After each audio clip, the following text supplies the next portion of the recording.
ଆତ୍ମତତ୍ତ୍ୱ ଅତ୍ୟନ୍ତ ଦୁର୍ବୋଧ୍ୟ ହୋଇଥିବାରୁ ତାହା ବୁଝାଇବା ପାଇଁ ବର୍ତ୍ତମାନ ପରବର୍ତ୍ତୀ ଶ୍ଲୋକରେ ସେହି ଆତ୍ମତତ୍ତ୍ୱର ଦର୍ଶନ, ବର୍ଣ୍ଣନ ଏବଂ ଶ୍ରବଣର ଅଲୌକିକତା ଓ ଦୁର୍ଲଭତା ନିରୂପଣ କରୁଛନ୍ତି।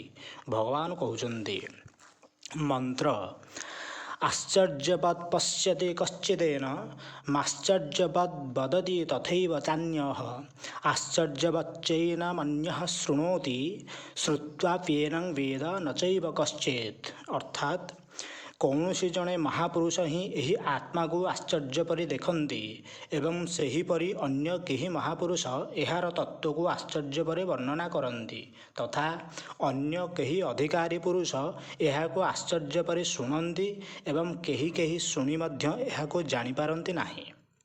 ପ୍ରଶ୍ନ, କେହି ଜଣେ ମହାପୁରୁଷ ହିଁ ଆତ୍ମାକୁ ଆଶ୍ଚର୍ଯ୍ୟ ପରି ଦେଖନ୍ତି, ଏହି ବକ୍ତବ୍ୟର ତାତ୍ପର୍ଯ୍ୟ କ'ଣ? ଉତ୍ତର, ଏଠାରେ ଭଗବାନ ଦେଖାଇଛନ୍ତି ଯେ ଆତ୍ମା ଆଶ୍ଚର୍ଯ୍ୟମୟ, ତେଣୁ ତାକୁ ଦେଖୁଥିବା ଲୋକ ସଂସାରରେ ବିରଳ ଏବଂ ସେ ଲୋକ ମଧ୍ୟ ତାହାକୁ ଆଶ୍ଚର୍ଯ୍ୟ ପରି ଦେଖନ୍ତି। ମନୁଷ୍ୟ ଯେପରି ଲୌକିକ ଦୃଶ୍ୟବସ୍ତୁମାନଙ୍କୁ ମନ, ବୁଦ୍ଧି ଏବଂ ଇନ୍ଦ୍ରିୟମାନଙ୍କ ଦ୍ୱାରା ଇନ୍ଦ୍ରବୁଦ୍ଧିରେ ଦେଖେ, ଆତ୍ମଦର୍ଶନ ସେହିପରି ହୁଏ ନାହିଁ। ଆତ୍ମଦର୍ଶନ କରିବା ଅଦ୍ଭୁତ ଓ ଅଲୌକିକ। ଯେତେବେଳେ ଏକମାତ୍ର ଚେତନ ଆତ୍ମାଠାରୁ ଭିନ୍ନ ଅନ୍ୟ କିଛିର ସତ୍ତା ହିଁ ରହେ ନାହିଁ, ସେତେବେଳେ ଆତ୍ମା ସ୍ୱୟଂ ନିଜ ଦ୍ୱାରା ନିଜକୁ ଦେଖେ। ଉକ୍ତ ଦର୍ଶନରେ ଦ୍ରଷ୍ଟା, ଦୃଶ୍ୟ ଏବଂ ଦର୍ଶନର ତ୍ରିପୁଟି ରହେ ନାହିଁ, ତେଣୁ ସେହି ଦେଖିବା ଆଶ୍ଚର୍ଯ୍ୟ ପରି। ପ୍ରଶ୍ନ, ସେପରି ଅନ୍ୟ କେହି ମହାପୁରୁଷ ଏହାକୁ ଆଶ୍ଚର୍ଯ୍ୟ ପରି ବର୍ଣ୍ଣନା କରନ୍ତି, ଏହାର ଭାବ କ'ଣ? ଉତ୍ତର, ଏହାଦ୍ୱାରା ଭଗବାନ ଦେଖାଇଛନ୍ତି ଯେ ଆତ୍ମସାକ୍ଷାତ୍କାର କରିସାରିଥିବା ସମସ୍ତ ବ୍ରହ୍ମନିଷ୍ଠ ପୁରୁଷ ଅନ୍ୟକୁ ବୁଝାଇବା ପାଇଁ ଆତ୍ମାର ସ୍ୱରୂପକୁ ବର୍ଣ୍ଣନା କରିପାରନ୍ତି ନାହିଁ। ଯେଉଁ ମହାପୁରୁଷମାନେ ପରମାତ୍ମା ତତ୍ତ୍ୱକୁ ଭଲ ଭାବରେ ଜାଣିଛନ୍ତି ଏବଂ ବେଦଶାସ୍ତ୍ରର ଜ୍ଞାତା ଅଟନ୍ତି, ସେମାନେ ହିଁ ଆତ୍ମାର ବର୍ଣ୍ଣନା କରିପାରନ୍ତି ଏବଂ ସେମାନଙ୍କର ବର୍ଣ୍ଣନା ମଧ୍ୟ ଆଶ୍ଚର୍ଯ୍ୟ ପରି ହୁଏ। ଅର୍ଥାତ୍ କାହାରିକୁ ବୁଝାଇବା ନିମନ୍ତେ ଯେପରି ଲୌକିକ ବସ୍ତୁର ସ୍ୱରୂପ ବର୍ଣ୍ଣନା କରାଯାଏ, ଆତ୍ମାକୁ ସେପରି ବର୍ଣ୍ଣନା କରାଯାଇପାରେ ନାହିଁ। ତାହାର ବର୍ଣ୍ଣନା ଅଦ୍ଭୁତ ଓ ଅଲୌକିକ। ଯେତେ ସବୁ ଉଦାହରଣ ଦେଇ ଆତ୍ମତତ୍ତ୍ୱ ବୁଝାଇ ଦିଆଯାଏ, ସେଥିମଧ୍ୟରୁ କୌଣସିଟି ଉଦାହରଣ ବି ପୂର୍ଣ୍ଣ ରୂପରେ ଆତ୍ମତତ୍ତ୍ୱକୁ ବୁଝାଇ ପାରେ ନାହିଁ। ତାହାର କୌଣସି ଏକ ଅଂଶକୁ ହିଁ ଉଦାହରଣ ଦ୍ୱାରା ବୁଝାଇ ଦିଆଯାଏ, କାରଣ ଆତ୍ମା ସଦୃଶ ଅନ୍ୟ କୌଣସି ବସ୍ତୁ ନାହିଁ। ଏପରି ଅବସ୍ଥାରେ କୌଣସି ଉଦାହରଣ କିପରି ପୂର୍ଣ୍ଣ ରୂପରେ ଉପଯୁକ୍ତ ହୋଇପାରିବ?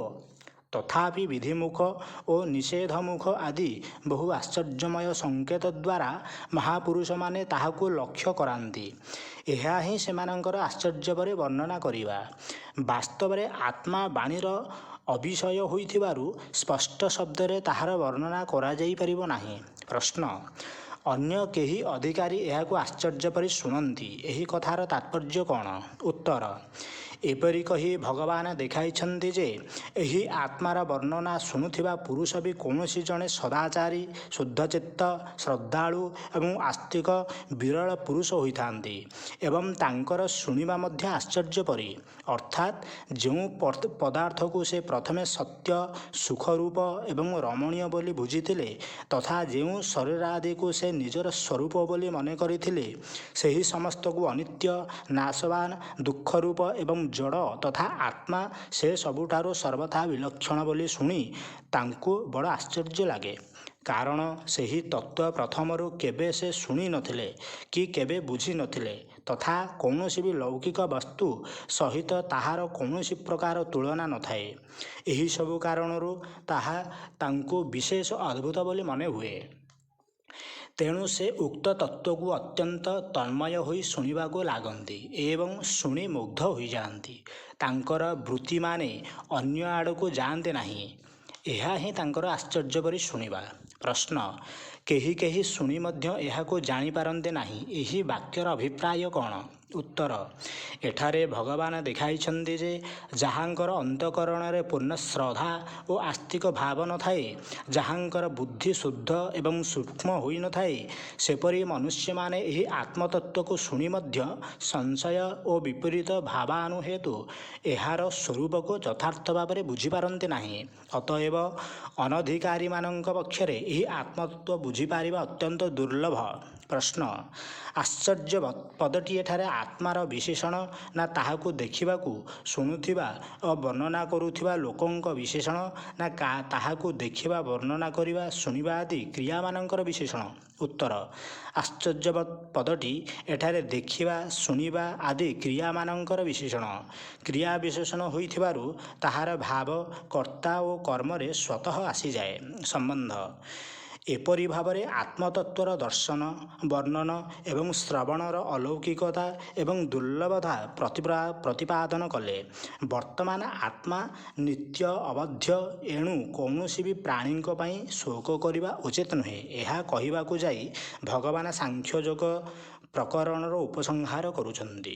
ମନ୍ତ୍ର ଦେହି ନିତ୍ୟମବଧ୍ୟୋऽୟଂ ଦେହେ ସର୍ବସ୍ୟ ଭାରତ ତସ୍ମାତ୍ ସର୍ବାଣି ଭୂତାନି ନ ତ୍ୱଂ ଶୋଚିତୁମର୍ହସି। ଅର୍ଥାତ୍ ହେ ଅର୍ଜୁନ, ଏହି ଆତ୍ମା ସମସ୍ତଙ୍କ ଶରୀରରେ ସର୍ବଦା ଅବଧ୍ୟ, ତେଣୁ ସକଳ ପ୍ରାଣୀଙ୍କ ପାଇଁ ଅର୍ଥାତ୍ କୌଣସି ବି ପ୍ରାଣୀ ପାଇଁ ତୁମେ ଶୋକ କରିବା ଉଚିତ ନୁହେଁ। ପ୍ରଶ୍ନ, ଏହି ଆତ୍ମା ସମସ୍ତଙ୍କ ଶରୀରରେ ସର୍ବଦା ଅବଧ୍ୟ, ଏହି ବାକ୍ୟର ଭାବ କ'ଣ? ଉତ୍ତର ଏହି ବାକ୍ୟରେ ଭଗବାନ ଦେଖାଇଛନ୍ତି ଯେ ସମସ୍ତ ପ୍ରାଣୀଙ୍କର ଯେତେ ବି ଶରୀର ରହିଛି, ସେହି ସମସ୍ତ ଶରୀର ମଧ୍ୟରେ ଥିବା ଆତ୍ମା ଏକ।